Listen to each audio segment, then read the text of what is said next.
Hello everyone. Hello everyone. I have to I always pronounce this so badly. Hello everyone. Welcome to my live stream. It's really cool to have you here. Maybe you are not watching this live, maybe you're watching this later. It's great to have you here. Yeah, if you are in my Patreon community, you probably read the newsletter from last week, Friday. I announced that I will work on Bauhaus coding workshop today. There's a little story behind. I was getting a request by a really known designer from Spain with the question if I can teach her to code with processing and how creative coding works. And my idea anyway was to rework the Bauhaus coding workshop, which is actually my first, which is a collection of exercises in my curriculum. I don't know if you come from YouTube or from my Patreon community. If you come from YouTube, you probably do not know that I have a website where I have quite a few courses with lessons about creative coding. I teach creative coding, and I don't share these videos on YouTube, but I share them on my own website because they have a lot of control how to order my content and put everything into a curriculum that makes sense. And these are all of my courses. I've got so many plans with the curriculum. Actually, a big update is going to happen. I don't know exactly when, but there will be a point when I will introduce a more target group based curriculum where you can actually choose a course with exercises and do all the courses that you need to get prepared for that course. I will tell you more about that in the next weeks, I guess. But this is at the moment, this is the only collection of exercises I have online. There will be a few more in the future, but this is right now the only collection of exercises. I gave a few university courses on different schools titled Bauhaus Coding Workshop, and I was trying that out. It worked very well. Actually, it's a beginner's creative coding course. And I want to recreate it in a colorful way. I want to make it more vivid, a little bit more colorful, because right now it is black and white. Everything in here is black and white. Why? Well, because there was a time when I thought that this is nice because that way the design of the course stays very neutral. But what I realized right now is that it doesn't resonate with people I want to reach. And I thought it would be great to do a rework of this course. Well, okay, so the Bauhaus Coding Workshop is a course that has been highly inspired by Johannes Itten, Josef Albers, and Laszlo Moholy-Nagy, who are the first teachers in the preliminary course at the Bauhaus in Weimar. They all had their own teaching style, and there was a book which compiled all these lessons from them. And I just created a course for creative coding to use these lessons to create something creative with processing or P5.js, something with code. So, for example, we have a lesson that's called Random Composition. Here it's all about picking 3 to 5 different geometric shapes and use randomness to create kind of a random layout generator and generate 100 to 500 static versions and then, just curate them. And this is actually a very important principle in generative design. Generative design often works like you generate a big batch of output of files, videos or images or vector graphics or whatever. And then you go through this output and you select the best results. And this is something that is really cool because, you let the computer design for you. And in the end, you're a curator and curate the best results, which is a lot of fun. These are some curated results from a system that I programmed with processing here that is consisting of 3 different shapes, like a circle, a kind of a line that is very thick and a line that is very thin. And interestingly, that's something I really like about it. It looks a little bit like an icon for a human being, like an icon for maybe sports. Somebody's doing sports. Like this looks like maybe skiing or something, and this like yoga, maybe. I don't know. This also could be yoga. Actually, all of these things could be yoga. When you think of the circle as the head, it has kind of this pictogram style, which I really like. So it's very interesting and also surprising how what kind of shapes come out of this process. This is the first lesson. The second one is called Dust and Dirt. This is Dust and Dirt, a lesson about creating something that looks like dust. It's very helpful to also trigger this impression of a historic material, like a scan of a very old, maybe a photogram or something, or photograph. Painting with light was about creating a brush, a generative brush, and to paint on a black surface. And as you can see, everything here is black and white. Square, circle, triangle. The challenge here is to use 3 shapes and create interesting compositions out of it. And yeah, I really like this one by Sergio Menegassi. It's pretty nice. This is also nice. It's mine. Yeah.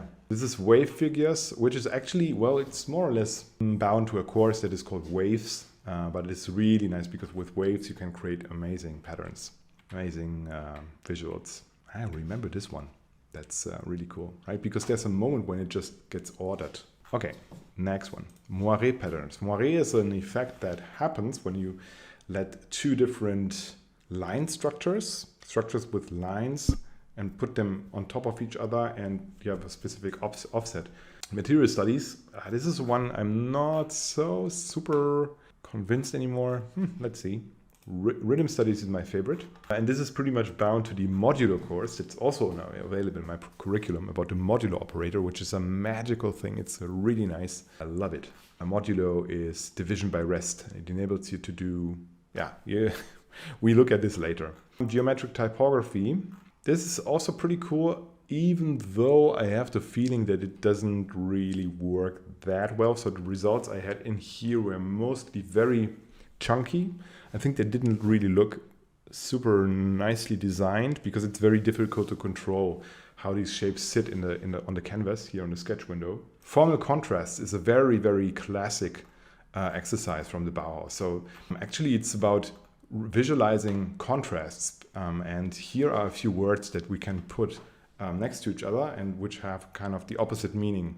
So many and few, positive, negative, round, edgy, plain, rough, loud, silent, fast, slow, light, dark, and so on.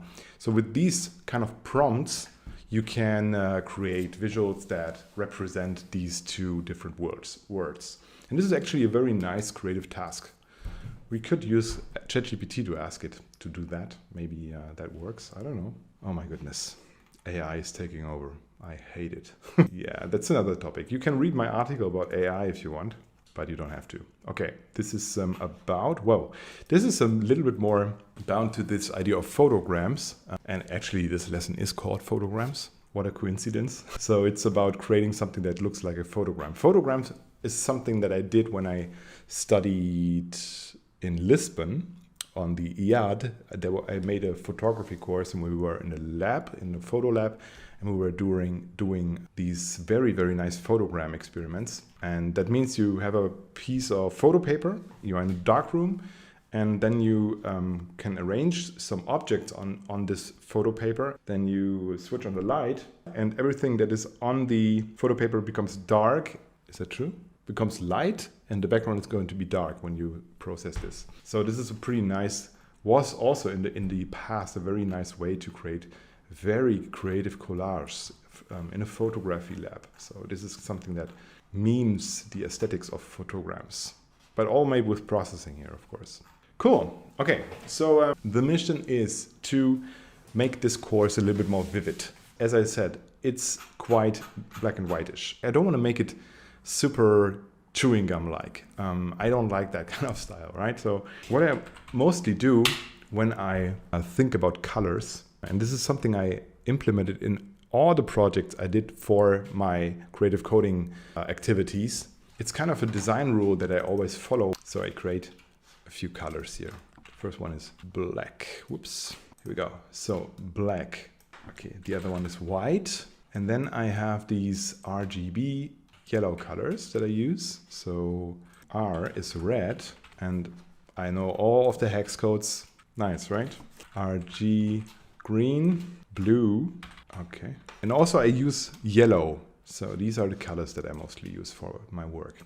And the rule that I follow is, first of all, when I have a surface that is very white, let's say like this, I have a very small piece of color on it. Mostly I use black for everything, but there's mostly something like an accent that could be even red, green, blue, or yellow, something like that. So yeah, I try to keep it under 10%. And that makes the whole thing still look very elegant, but I've got very vivid colors in it. And I like that rule. It's very simple. Yeah, maybe we can do something like a little layout for a random composition to see how these colors would work. So because we are not bound to the black and white rule anymore. I was planning to do the course with photograms in mind. I always use the black background. Why don't we just use a white background now, which could be also a nice contrast. So we could say something like the color should be F1, F1, F1, which is not a super bright white, but a quite bright white. Let's start with with an oval, an ellipse, and with two different rectangles. I'm just rebuilding the random composition. Just let me show you what I'm doing a random composition. Here, this one, right? I have a circle and two different lines. And those lines, this is the first one and this is the second one. This circle could be black, for example. That one could be, well, first of all, let's adjust the thickness, set it to 50. And the other one could be something like, let's say, maybe 10. Yeah, that looks nice. And then we get, again, this nice pictograms-like figures. Cool. Okay, this looks cool. Nice. This could be a composition. So how to deal with colors now? Maybe in the system we can create a logic that decides which of these shapes should become, or that should be blue, for example. So this one could be blue. Let's see. Yes. All right. That could be nice. I love this blue, especially with black and white, because it still has this internet aesthetic, right? It looks a little bit like a hyperlink blue. Actually, it is the hyperlink blue, I think. And that way it becomes, yeah, very 90s like. And it even could overlap. And now the difference is because when everything is black, you don't see the overlaps, but now we see them. I think that's a nice combination. We could also try to make another one in there, like red. Could also work. For me personally, it is a little bit too colorful now, actually. It's too many colors in one system. I don't know. Also because the contrast between red and blue is very, very strong. Let me think. But why not? I think we can try that. This is the plan. We could create a sketch that does exactly that, like creating these three different shapes. And then we try different color combinations and see how they work. Because random composition is a great start for the Bauhaus Coding Workshop color theme design project, because it's a very simple system that easily can be adjusted later on. So I'm creating a sketch now, which has a square format. So the pixel size is 900 times 900. I always use this size when I create sketches for my website. So the square 900 times 900 is not that large. So it is still quite manageable from its file size, and especially because it's very vector based, it's, the files become very, very small. The background should be F1, F1, F1. Twice I have set up my draw, of course, and I gotta save it to my desktop, and I will create a new folder which is called livestream, and I will call this random composition. So I'm creating a folder structure and I number these sketches. So random composition 001, assuming that we will do more than 100 variations. Of course, probably we won't, but who knows? And now I can already start to create the logic. Let me just run the sketch and see if everything works. When I run the sketch now, it will appear here on the screen. So let's start to write the system with black and white. But here is something. Yeah, there's a question by MSMK. Hello, first of all. Great to be here. The question is, Tatum, how do you research color theory for your project, or just pick them based on what you feel? That's a very good question. So this is a struggle for me since a long time, actually. I have a little bit, it really depends from where you come. So if you're an artist and you just want to do, or a hobbyist, or somebody who just wants to do something with code and you don't care that much about a systematic approach in picking your colors, then you actually can do whatever you want. But I personally try to be very consistent in my decisions about colors. And if you look at my website, you will see that most of the courses have a black and white theme, right? I just have some, let's say, some accents here, like this red here or this yellow, but mostly everything is black and white. Why? Well, because in my studies in elementary design, when I was studying in my bachelor's, a long time ago, I learned that this is the most neutral color combination. Well, my friend Martin often says this is not true for him, and that's something I also learned in the last months, especially when I was in Barcelona. Black and white actually is not really neutral. It has a very, very strong aesthetic and a very, very strong impression of something. So this can be something, can transport the feeling of timelessness, which I really like, but also of something very dark, which I also like in a way, because this darkness is something I sometimes feel very attracted to for any reason. So I don't know. Yeah, but I gotta say, I always resonated very much with this kind of visuality. So let me know in the chat how you feel about it. I would love to hear if you think this black and white aesthetics, what kind of impression you have when you see these kind of visuals. That would be really interesting for me.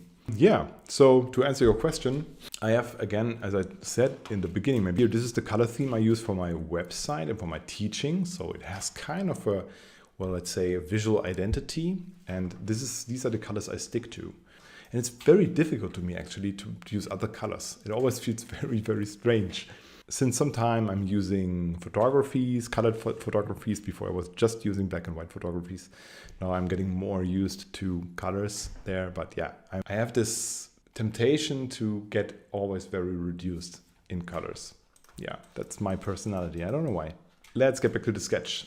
Well, I have 3 different shapes I want to display. So there is something like a line here. It also could be seen as a rectangle. I think I would place it as with a line function instead of the rect function, because that way I can make sure it doesn't go out of the sketch window. Because with the rect function, when it's centered, I need some like a transformation. I have to put it in another matrix. So we will use the line function instead, because it's much easier. Let's do that. So I will set the stroke first to red. I will set it to red. And as I said, I know all the hex values out of my brain, which is out of my memory, which is something really nice, right? So big respect to myself for that. And actually here I need 2 different coordinates, and I will store them in a floating point value, an x and a y coordinate.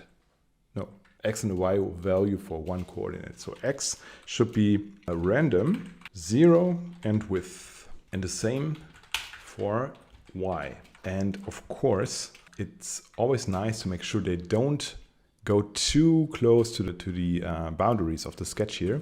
So I will create another variable that I call spacing. We'll set it to, let's say, oh yeah, it can be very close, but not touching the frame.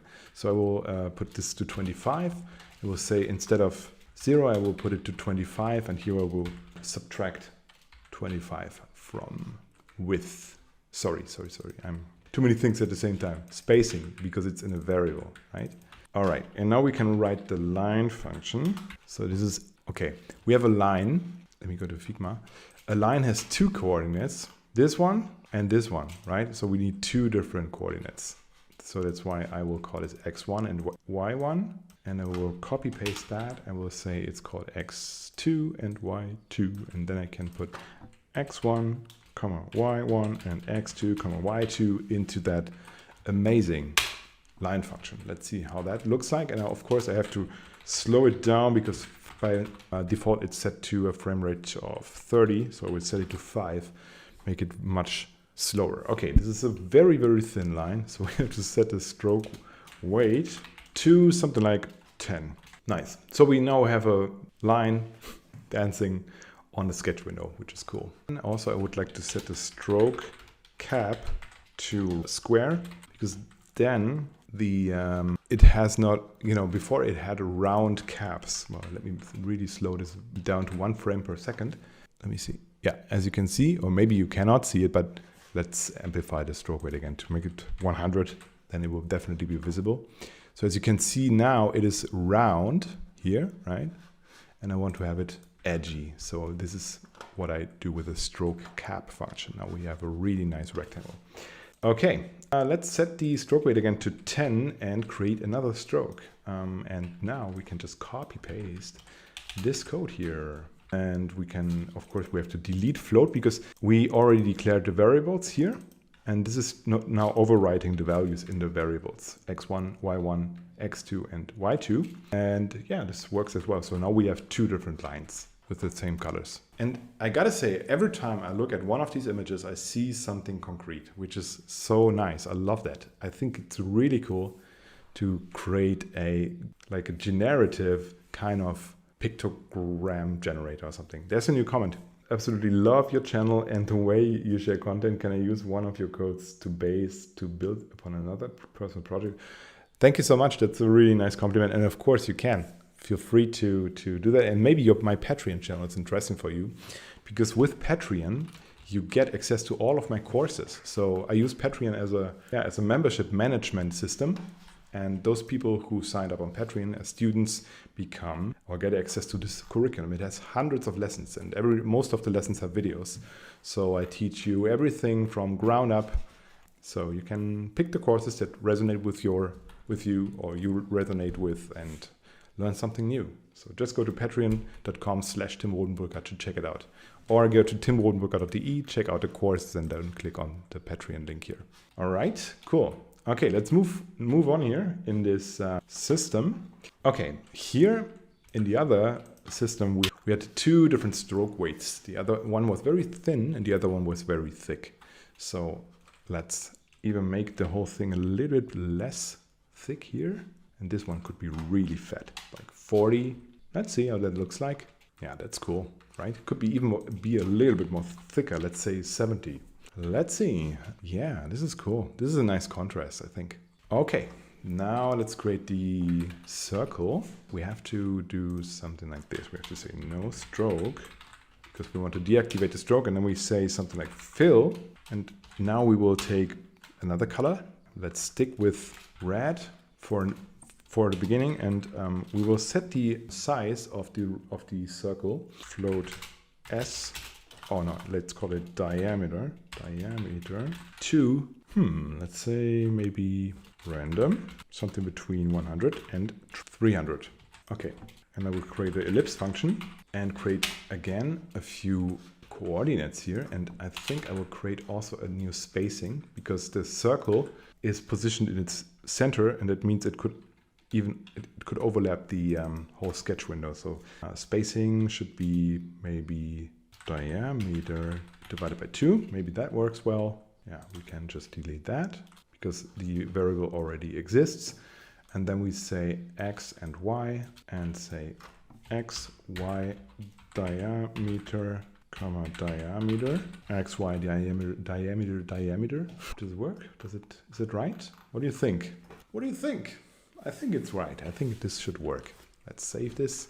And now I can save a variation of this and start the sketch. Yep, cool. Nice. That's great. Amazing. Okay, the generator is now working, which is nice. Look, here's a little trick for those guys who work with processing sometimes. So this is something I also explain in my course, Sketching Strategies. Sketching Strategies, which is all about how to create an efficient and effective sketching process. It's this one here. No, sorry, it's called Sketching with Code. I changed the name. It's called Sketching with Code. It's like everything I've learned about, not everything, but lots of best practices on sketching with code. What I wanted to show you is this. You can use the save frame function to save all these things that you generated to a folder on your computer.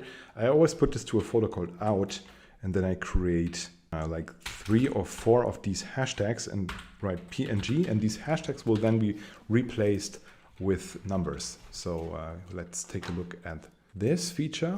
So we are generating them very slowly because the frame rate is set to 1. Let's do this much quicker by deactivating frame rate 1. Okay, it's very, very fast. And now we go to the out folder and see that there are already a few, even 100 compositions. I love that. It's so nice, right? It's so cool because all these compositions express something. Yeah, that's nice. I love that. Okay, let's create another variation. Oh, okay, of course. And what's also nice is when we just duplicate that, and instead of saving it to the out folder, okay, I gotta do something magical. I will go to my folder, trcc, utilities, and just open that file here, the utilities file. It's my file where everything I need to render videos. We don't need to render videos right now, I guess, but here is something like a string that it creates, and it's the sketch name. And I can just copy that variable name here and say, okay, I want to save it to the parent folder. And that way I get a preview image of the sketch, which is super handy when you create many different variations and you see, okay, this is in the folder, right? So if I go to the overview, you see, wow, here is a preview file. This is super nice. Now let's speak about the colors again. This looks good, I think. Let's try that. Okay, the thick one should be blue. The thin one should be black. I will also create variables from the colors. Color black should be 0, 0, 0, 0, 0. Color white should be equal to F1, F1, F1, which is my favorite white. Color blue should be equal to 0, 0, 0, 0, FF. And now I can just replace all these color values here with those variables. Blue is the thick one should be blue. So here I will also copy the fill function, and the other ones should be black. So I will use black here for the thin line and for the ellipse as well. So let's see how that looks like. I will save a variation again. What? Why is this? Oh, because I was using fill, not stroke, of course. I have to use the stroke function instead of the fill function. As I said, it's really nice because now the overlaps, yeah, there's a nice interaction between the shapes. Can you see that? It's really nice. It's just like a pictogram. It looks like, I don't know. I have this association with sports. What kind of associations do you have? Let us know in the chat. I like it. Look how nice this thin line is placed here. This is a fantastic coincidence. A beautiful random composition. Super cool. Maybe I choose completely different images than you would choose. I'm always looking for a semiotic impulse, like that it gives me an impression of something, that it tells me, hey, this could be a whatever, right? So this is what I'm always looking for. Unconsciously, this is also really cool. I guess this one as well. Look, because the circle is placed very well between that. Yeah, so nice, so nice. Actually, this is a very nice example to explain how generative design works. Even though we don't use data or interaction here, what we do here is we're telling the sketch that there is a system like a random system, and we teach it how it works, and it just does some decisions. It's a little bit like AI works, actually, in a very, very simple, or how we think, or what impression we get when we see a result that is created by AI. We have no idea how it's created. Here it's very simple, it's just random, but the decisions, we cannot predict the decisions of the system, right? Because we have no idea what it does in the next frame, which is something I find very interesting. Yeah, that's great. Let's see how we could maybe make it a little bit more dynamic. Oh, Stick, thank you so much for bringing up this random seed thing. I never used it, actually, I gotta say. I never used it. Random seed means you have more control over how the randomness works. That means you can set how to explain it? I have no idea how to explain it because I never explained it yet. So I have to think about it. But this gives you control over how randomness behaves a bit. Stick, I'm sure you would explain this now very, very well. I know you're a big fan of random seed. Let's do that. Let's use random seed here. Random seed and see what it does. Let's check out the function, and I just look it up on the reference of processing. And here's a very nice shortcut. Command-Shift-F on Mac opens the reference of processing when you double-click the word and marked it of a function, the name of a function. So random seed 0. Okay, that means when I set it to, let's say, 1 or 0, then it should always give me the same. Okay. Now I think I got it. Okay, that means here this one. Well, let's say the first one. This one. This is actually a very nice composition, I think. Yeah. Okay. Let's copy that and create. Let's change the color to red and see if that has exactly the same composition. Oh my God, this is amazing. I gotta create a course on randomness one day. Wow, this is super cool. I gotta explore the possibilities of random seed one day. So nice. Yeah, that's really nice. I gotta make a note. Create course on randomness. create course on random and noise. I've got loads of courses on my list, so I don't know exactly when I will have time for that, because the next one will be gradation. And this is something I'm working on. Then I will work on SVG, vector graphics stuff. Maybe then I will do the random thing. Let's see.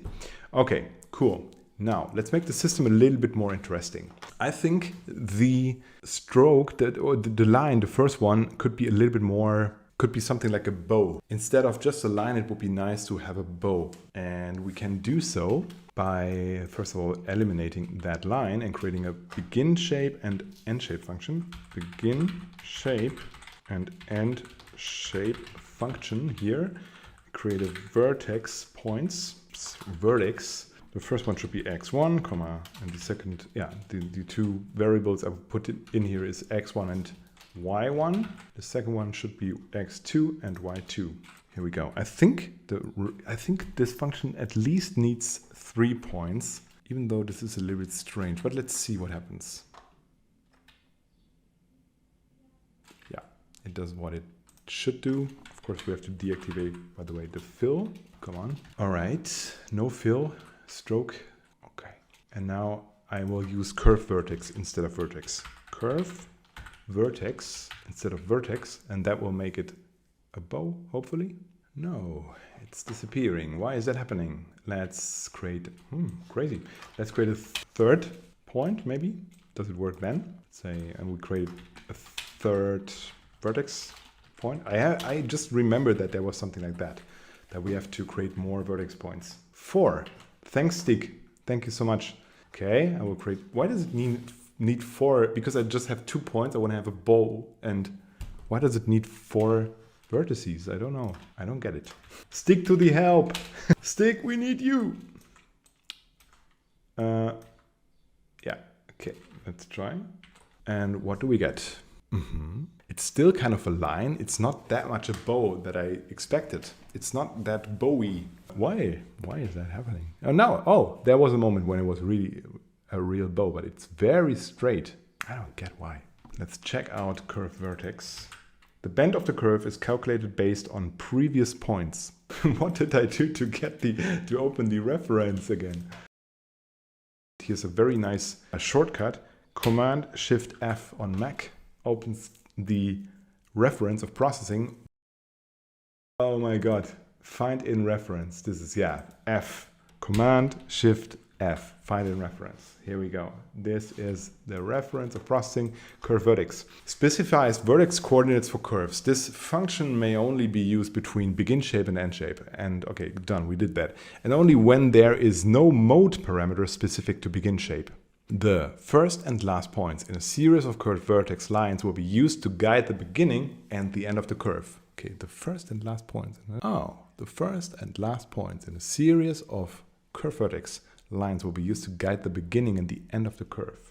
Adding a 5th point with curve vertex would draw the curve between the 2nd, 3rd, and 4th points. Okay, let's do that. I don't know what this means, but let's see.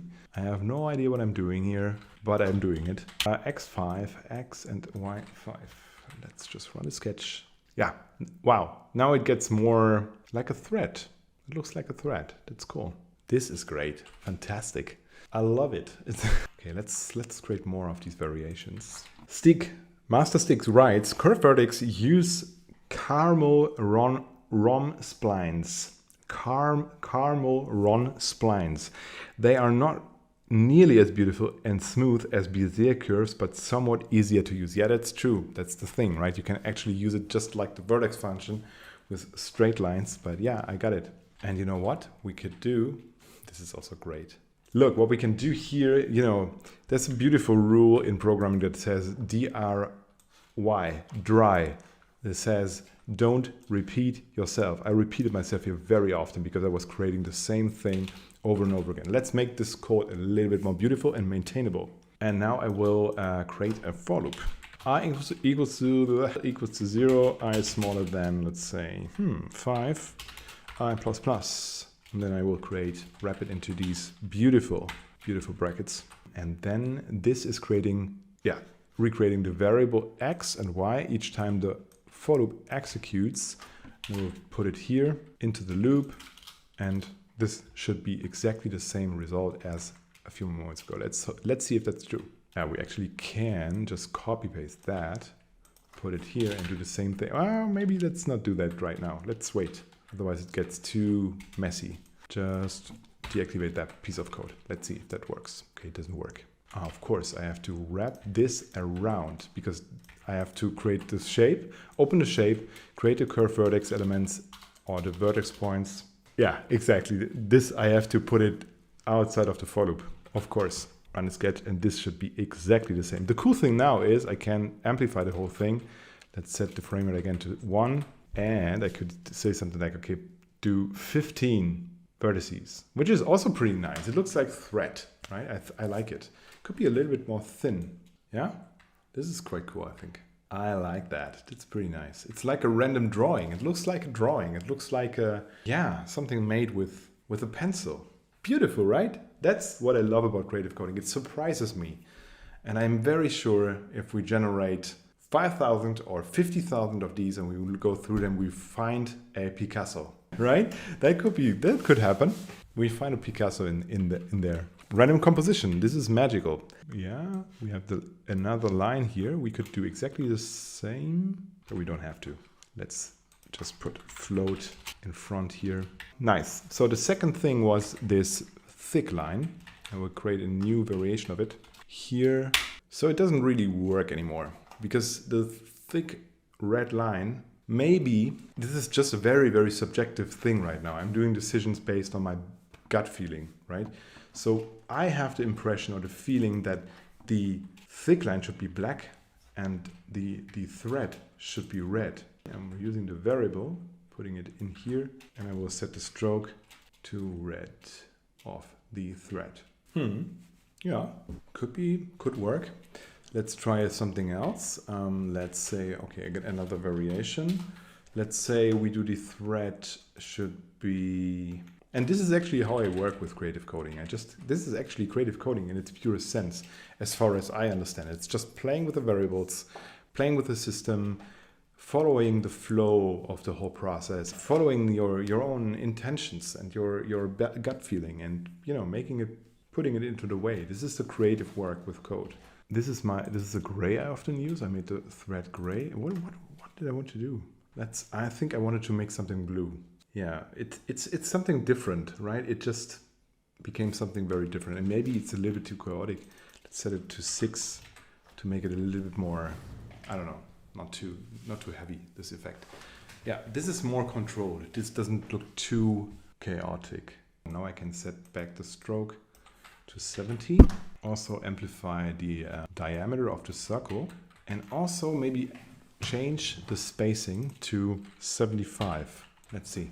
So this makes sure the elements don't get too far out of the boundaries. It's kind of a passepartout, but I think because the circle is so large, I could say the spacing here should be, why not? We can set the spacing to diameter. Make sure the circle will probably now be very centered all the time. It won't leave a specific area, but that's okay. And maybe I will set it back to 50 and also set the thickness, the color of the thread again to black, because that's too much.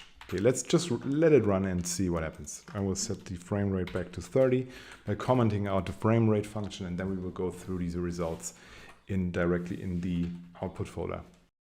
What I'm doing now is not just streaming how I create a system, but it's more about streaming how I recreate a course. And this is something bigger, right? So what I'm doing here will go into the whole revamp of the Bauhaus coding workshop. This is great. Yes, this is cool because here it just, right? Before it touches the blue thing, it just turns 180 degrees. This is beautiful. So all these coincidences are very valuable. Alexander, you're right. If you wanted the curve vertex to be on top of the blue line, would you change the order it is drawn? Exactly. So you just have to change the order in the code, and that makes sure it goes on top. Yes. No. Let's see. Yeah, this is great as well. Right? This is how the curation process works. So we just go through all these beautiful compositions. Some are not so beautiful. We will delete them. They have to die. So all this could be something like a visual identity for whatever, right? It could be a festival, or it could be part of a graphic design system. It could even be a Kandinsky-like artwork. Okay, Stick is again writing. Stick, generative designers to clients. Sure, no problem. I will drop by your office tomorrow and bring 500 comps for you to choose from. Yes, exactly. And I think designers love it. So I've been working for quite huge companies in the last months and years, like IBM and Netflix. And multiple times I've been working for the New York Times, making illustrations for articles. For them, it's like magic. It's really always the same. Like when I'm working with creative and art directors there, so they tell me what they need, and then mostly I just send them a huge batch of files. They're always like, "Oh my God, how did he do it?" This is mostly the reaction I get. They feel like it's magic, but it's not magic because I'm not creating the end result here. I'm creating the system that creates the end result, and this is something. It's a different paradigm. It's out of their world. They really like that. This one is also nice. I like that detail here. I don't know why. We need 6. Beautiful. It looks like dancing. I think this looks very much like a dancing person. Yeah, okay. I'm marking all of them, as you can see. This is like balancing a ball. I don't know. This is also great. Oh my God, it's going to be hard. This is beautiful, right? Look, this is so nice. Such a cool illustration. And I think I will drop this one. All right, we have 6. So let's go to the website. So this is my WordPress backend. Yes, I will edit this one here. And now I will go to this gallery here and replace all these images. So I will create another gallery on my WordPress here, upload the images, and boom, here we go. There it is. These are the selected visuals. And this is a really, really cool result for today, I think. I set a direction for the whole course to be a little bit more colorful, actually. And I think this is something I would like to follow in the next weeks and doing the other exercises. I'll go back to my full screen because I think it's time to end the stream already. Not only because I'm super tired, but I think it's a great result. I'm really happy with it. And yeah, the next time I will again go through the lessons and see, or the exercise and see what we will solve then. And maybe we'll use another color, who knows? All right. Thank you so much for being with me today. I hope you enjoyed it. Please leave me a comment. That would be great to hear your thoughts about the stream. And I really enjoyed it. Thank you so much for being here. And I hope to see you next week at the same time. All right. Bye-bye. See you.